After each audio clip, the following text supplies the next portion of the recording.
J'adore l'eau. Dans 20-30 ans, il n'y en aura plus.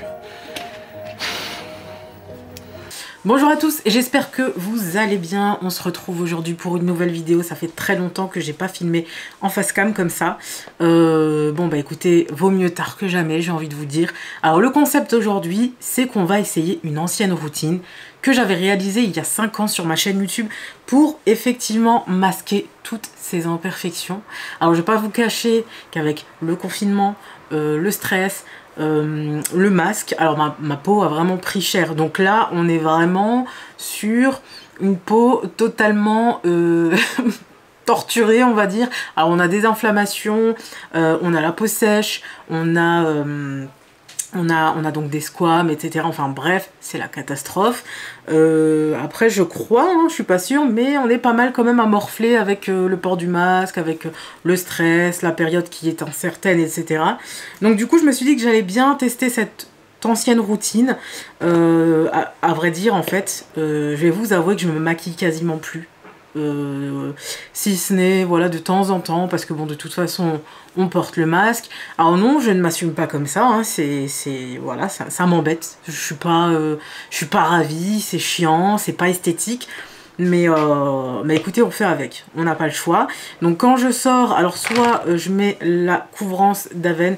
Alors couvrance, c'est un bien grand mot, parce que en fait avec cette crème, non, ce fond de teint, on a une couvrance moyenne à légère. Donc c'est pas vraiment ce que je recherche quand je veux bien évidemment avoir un teint flawless, comme on dit dans le game.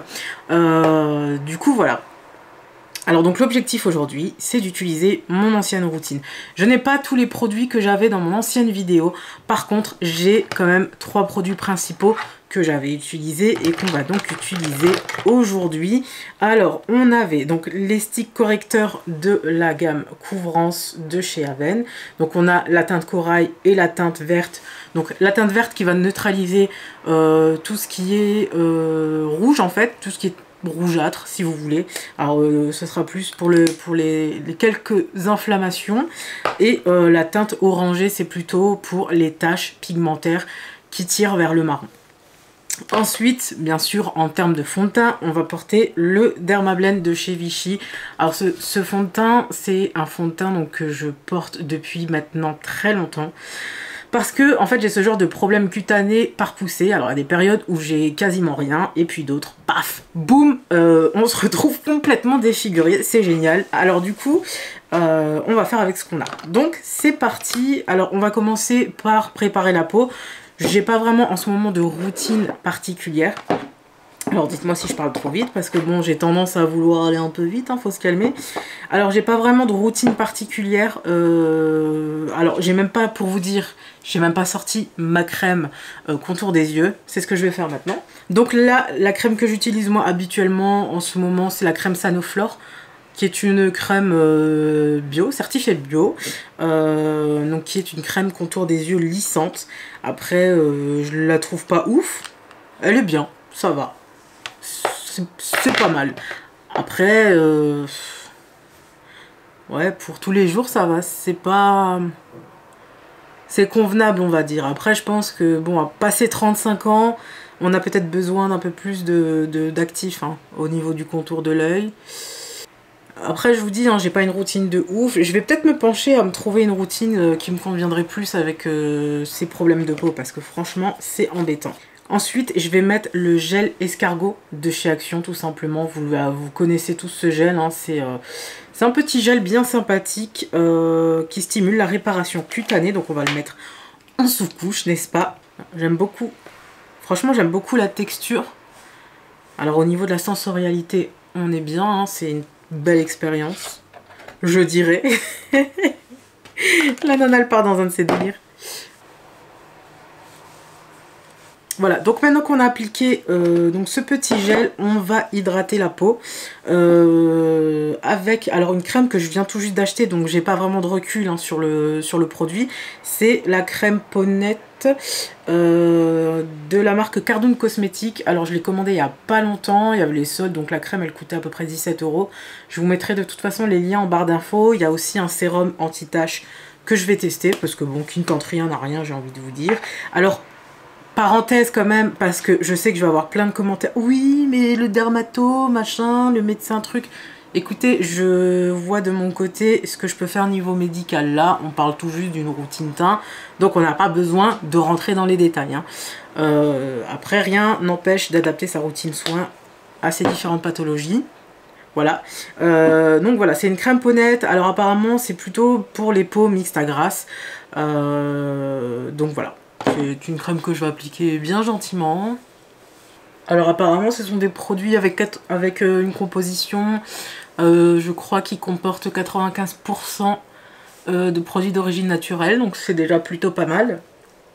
Alors par contre, sachant que je ne vais pas appliquer de base parce que sinon je vais me retrouver avec des spots demain matin. J'évite personnellement d'en mettre. Et pour moi après avec le gel, personnellement avec le gel de chez Action et une crème hydratante, je trouve que ça adhère plutôt bien. Donc on est pas mal.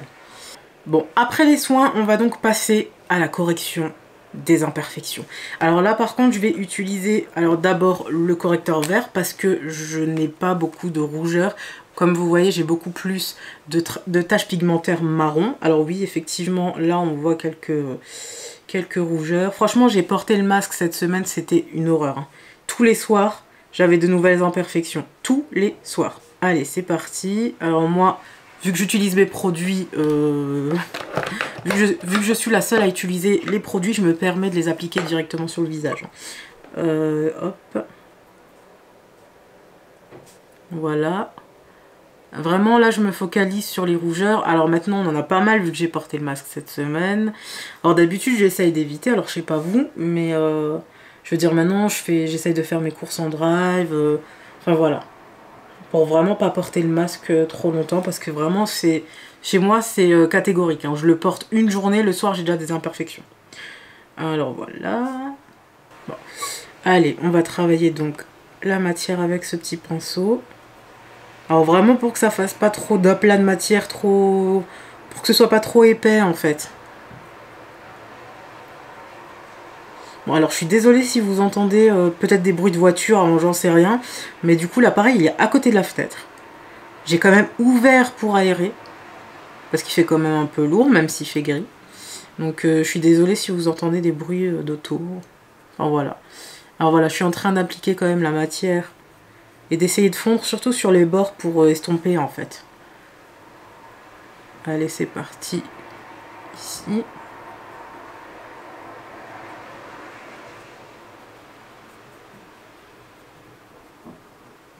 Alors par contre, hein, qu'on soit bien d'accord, ce genre de routine vraiment sous un masque, c'est pas possible. Alors vraiment avec la matière, la transpiration, la sueur, l'humidité, alors faut vraiment oublier, je vous le dis quand même, on sait jamais. Mais là c'est vraiment si vous sortez, que vous restez en extérieur, ou que vous êtes en comité restreint et que vous n'avez pas besoin de porter de masques chirurgicaux. Mais voilà. Vraiment sous un masque, c'est vraiment pas adapté. Je vous le dis quand même. Ne sait-on jamais.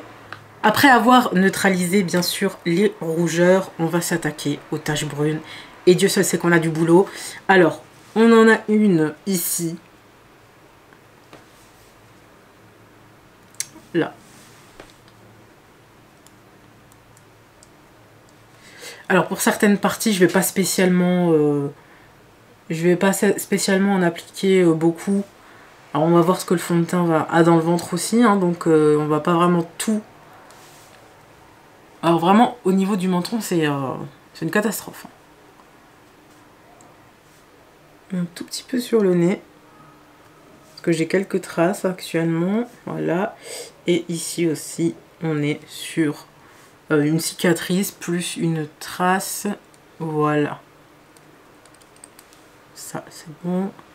Ici aussi. Voilà.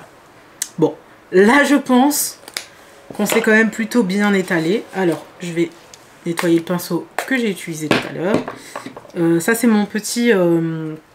c'est un désinfectant pinceau que j'achète chez DM qui est super bien. Alors il nettoie vraiment bien les pinceaux. Alors ensuite, à nouveau, on vient travailler la matière en aplat.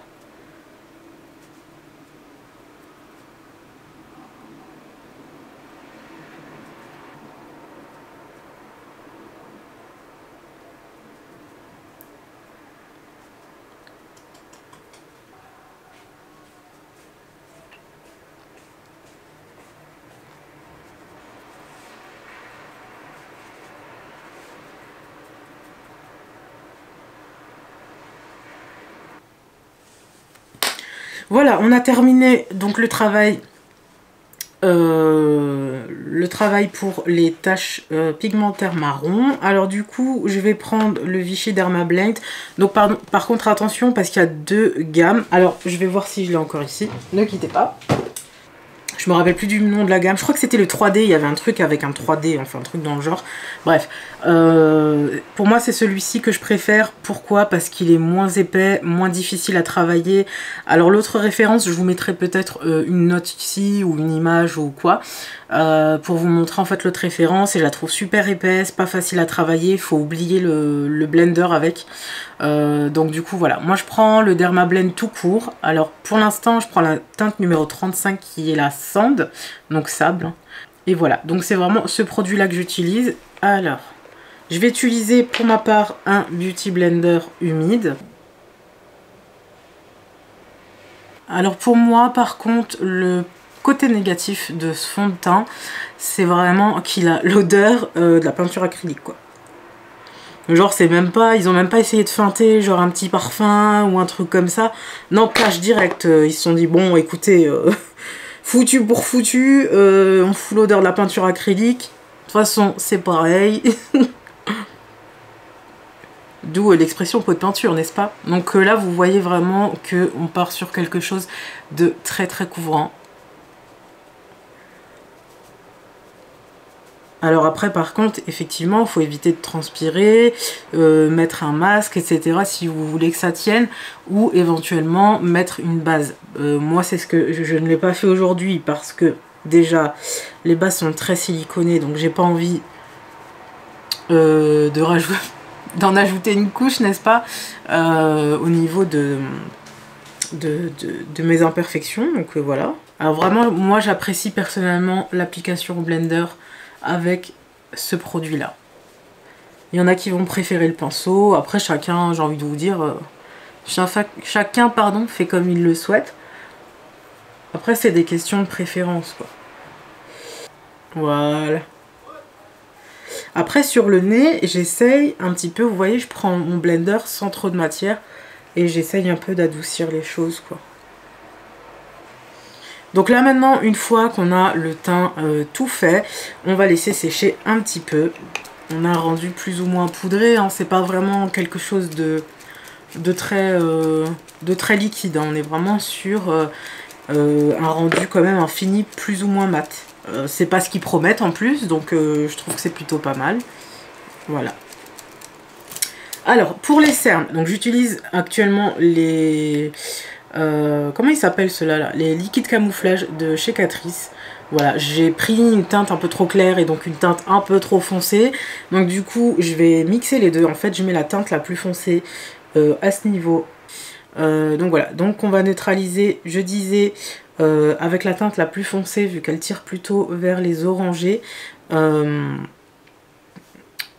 Donc tout ce qui est un peu bleuté sur le coin de l'œil, vous savez, les veines, etc. Et ici,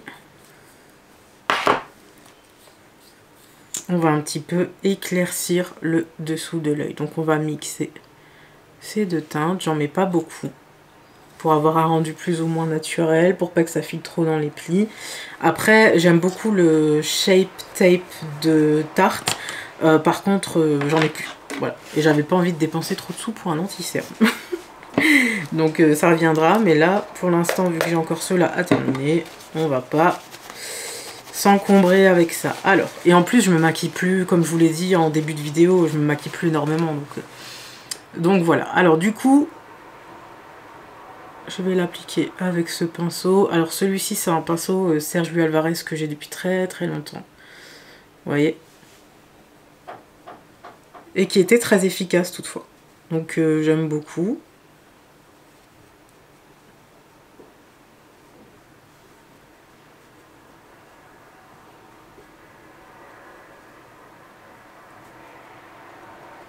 Bon, moi je mets l'anti-cerne comme ça, je le répète et je l'ai toujours répété, je suis pas une professionnelle. Je me maquille un peu à ma façon et puis après, si le résultat est pas mal, eh ben on est content. On va poudrer le dessous de l'œil et je vais utiliser le Essence Brighten Up. Alors j'espère qu'on verra bien. Voilà, le banana powder en fait, tout simplement. Alors moi j'utilise, il est vraiment bien. Il coûte moins de 2 € je crois. Et je trouve qu'il fait super bien le job quoi.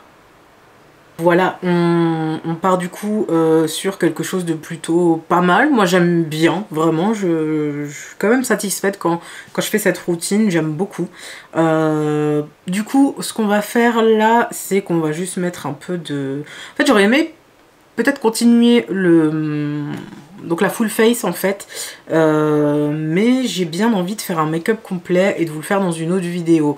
Alors je pense qu'on va juste faire les sourcils et ensuite je vais filmer une vidéo pour avoir un petit make-up bien sympathique à poster. Alors sachant que le temps me manque en ce moment, je serais bien contente de vous faire 2 vidéos.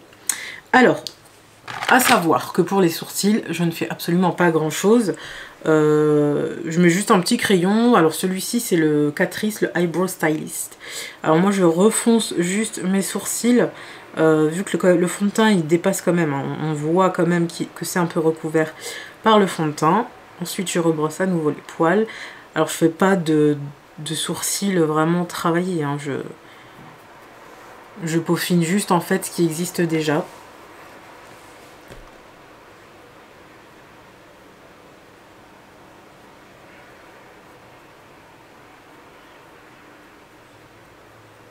Et ensuite, on va utiliser le Brow Colorist, toujours de chez Catrice à nouveau. C'est des produits vraiment que j'aime bien, qui sont pas trop chers. Alors, je perds ma voix. Donc on est vraiment sur des produits qui sont pas trop chers et quand même qualitatifs.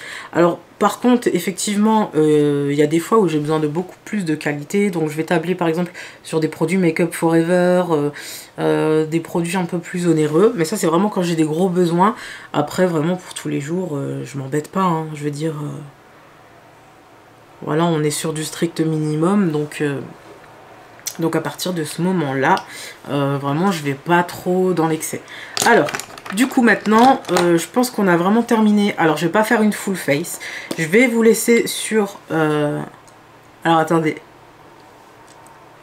j'ai quand même un peu coloré mes lèvres parce qu'on dirait que je suis malade avec le fond de teint et tout. Hop, alors ça c'est un baume que j'aime bien, c'est le couvrance correcteur baume embellisseur de chez Aven. Il est vraiment super.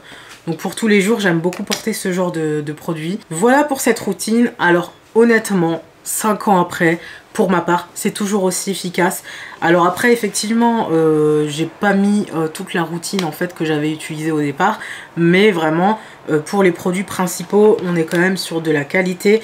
On a toutefois le couvrance, en fait les correcteurs couvrance qui sont un poil sec, donc il faut super bien les travailler après l'application. Au niveau du fond de teint, voilà, l'inconvénient c'est vraiment qu'on a une matière très pâteuse, très crémeuse, enfin plutôt, ouais je sais pas, c'est vraiment très compact. Et on a vraiment une grosse concentration de pigments, donc ça sent effectivement la peinture acrylique. Alors si vous connaissez ce fond de teint, dites-moi ce que vous pensez en commentaire, mais pour moi ça sent vraiment l'acrylique.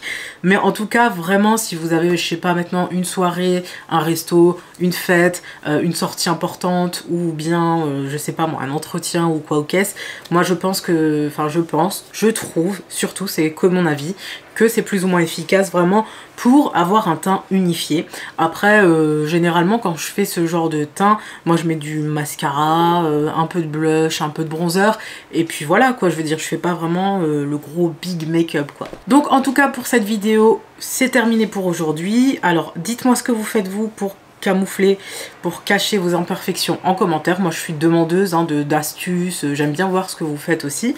Donc n'hésitez pas à laisser vos petites astuces en commentaire. Moi je vais les lire avec plaisir. J'espère que cette petite vidéo vous aura plu. Je vais vous faire un make-up juste après. Je vous fais d'énormes bisous et je vous dis à très bientôt sur ma chaîne. Ciao!